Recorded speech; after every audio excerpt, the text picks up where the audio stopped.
America was the first to harness the phenomenal, revolutionary power of black gold. In the fields, machines replaced men. A liter of oil generates as much energy as 100 pairs of hands in 24 hours. In the United States, only 3 million farmers are left. They produce enough grain to feed 2 billion people. But most of that grain is not used to feed people. Here, and in all other industrialized nations, it's transformed into livestock feed or biofuels.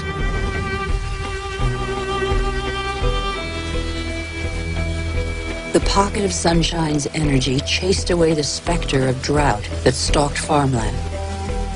No spring escapes the demands of agriculture, which accounts for 70% of humanity's water consumption. In nature, everything is linked. The more a country develops, the more meat its inhabitants consume. How can growing worldwide demand be satisfied without recourse to concentration camp-style cattle farms? Faster and faster, like the life cycle of livestock which may never see a meadow, manufacturing meat faster than the animal has become a daily routine. In these vast food lots trampled by millions of cattle, not a blade of grass grows. A fleet of trucks from every corner of the country brings in tons of grain, soy meal, and protein-rich granules that will become tons of meat.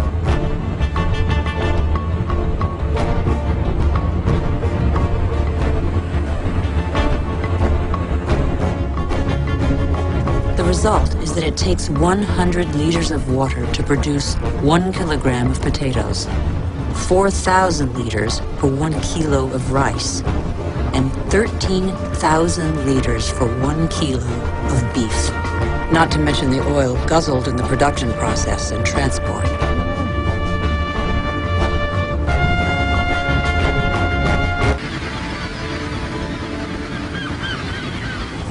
Since 1950, fishing catches have increased 5-fold, from 18 to 100 million metric tons a year. Thousands of factory ships are emptying the oceans. 3/4 of fishing grounds are exhausted, depleted, or in danger of being so. Most large fish have been fished out of existence since they have no time to reproduce.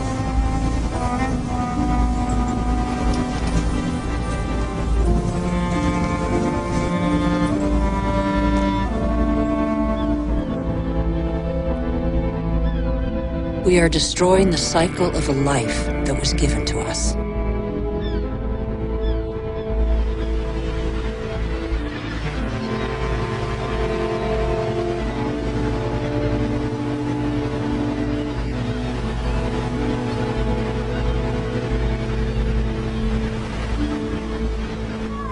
At the current rate, all fish stocks are threatened with exhaustion. The wetlands represent 6% of the surface of the planet. Under their calm water lies a veritable factory where plants and microorganisms patiently filter the water and digest all the pollution. These marshes are indispensable environments for the regeneration and purification of water.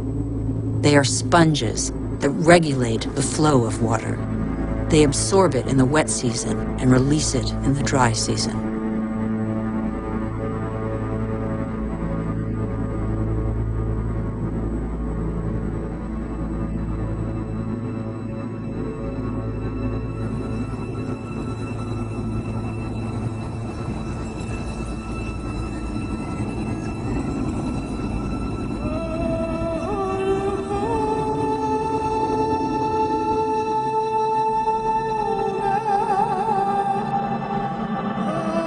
In our race to conquer more land, we have reclaimed them as pasture for our livestock, or as land for agriculture or building.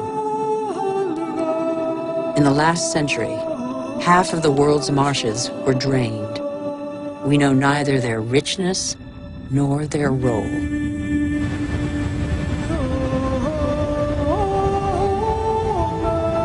All living matter is linked. Water, air, soil, trees. The world's magic is right in front of our eyes.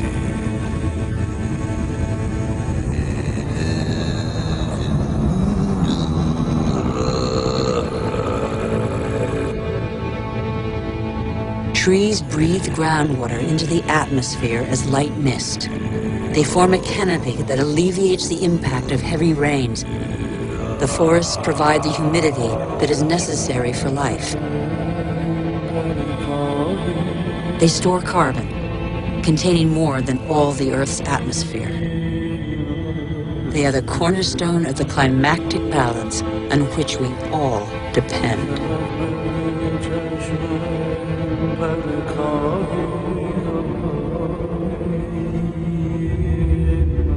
The trees of the primary forests provide a habitat for 3/4 of the planet's biodiversity.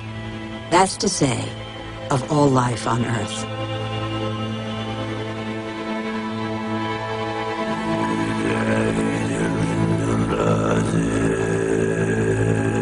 These forests provide the remedies that cure us. The substances secreted by these plants can be recognized by our bodies. Our cells talk the same language. We are of the same family.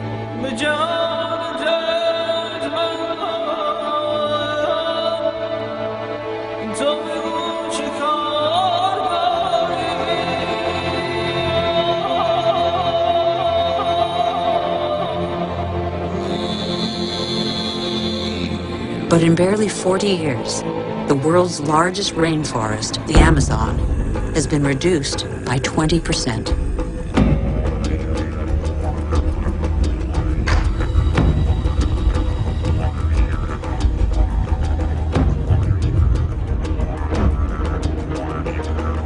The forest gives way to cattle ranches or soybean farms. 95% of these soybeans are used to feed livestock and poultry in Europe and Asia. And so, a forest is turned into meat.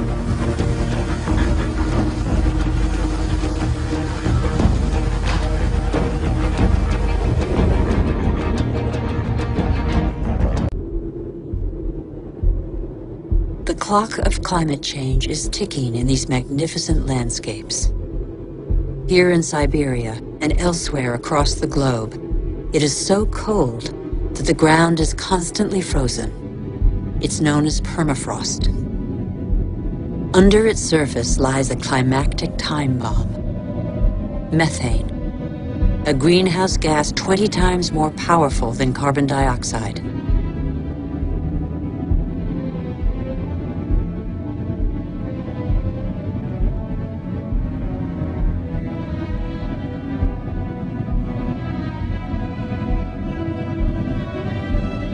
If the permafrost melts, the methane released would cause the greenhouse effect to race out of control with consequences no one can predict.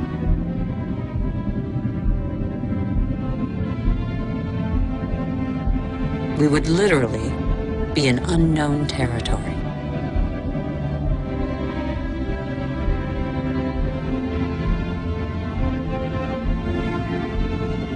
Humanity has no more than 10 years to reverse the trend and avoid crossing into this territory. Life on Earth as we have never known it.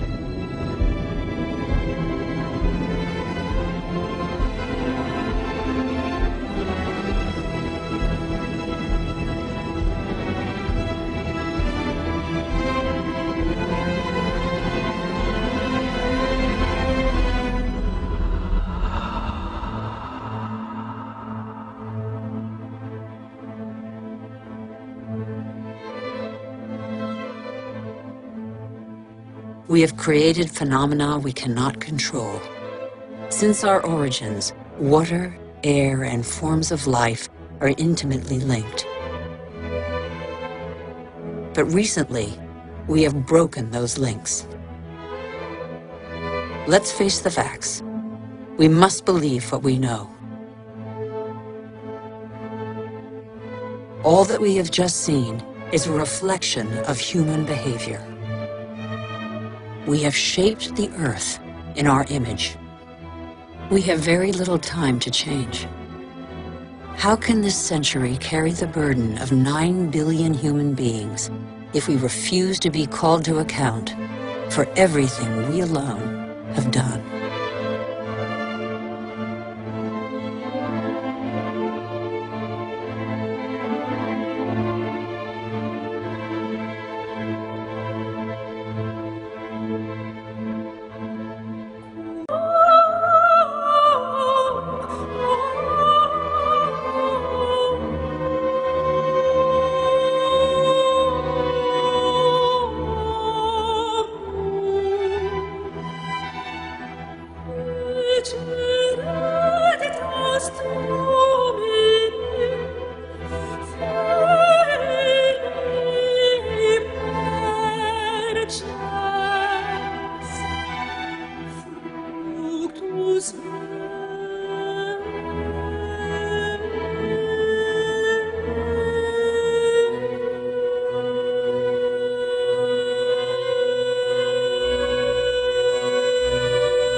The cost of our actions is high. Others pay the price without having been actively involved. I have seen refugee camps as big as cities, sprawling in the desert. How many men, women, and children will be left by the wayside tomorrow? Let's be responsible consumers. Think about what we buy. It's too late to be a pessimist. I've seen agriculture on a human scale. It can feed the whole planet if meat production doesn't take the food out of people's mouths.